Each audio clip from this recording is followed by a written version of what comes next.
व्यक्तिगत माझं म्हणणं नाहीये. सांगली जिल्ह्याच्या लोकांचं ते म्हणणं आहे. काँग्रेस पक्षाच्या विचारधारेला मानणाऱ्या त्या सांगली जिल्ह्यातील लोकांचं म्हणणं आहे. काँग्रेस पक्षाच्या कार्यकर्त्यांचं म्हणणं आहे की सांगली जिल्ह्याची जागा ही काँग्रेस पक्षाची आहे. परंपरेने काँग्रेस पक्षाची आहे.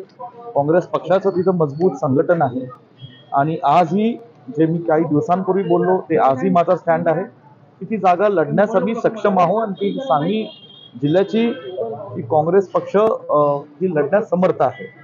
सर, संजय राऊत असं म्हटलं की विशाल पाटील यांचे पायलट कुणीतरी वेगळे आहे, तुमच्याकडे इशारा होता आणि त्यांचं विमान गुजरातला लँड होऊ नये, अप्रत्यक्ष भाजप प्रवेशाच्या वाटेवर आहे अशी टीका आहे ही.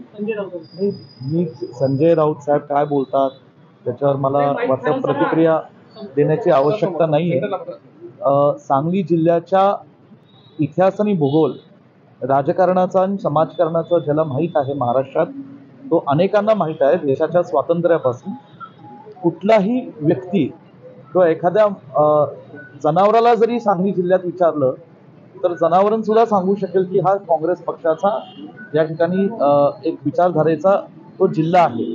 आणि मी जनावरण का म्हणतो, कारण शेतकऱ्यांची बरीच जनावरं असतात आणि म्हणून संजय राऊत साहेब कुठल्या अर्थाने काय म्हणतात मला त्याच्यावर टीका टिप्पणी करण्याची आवश्यकता वाटत नाही.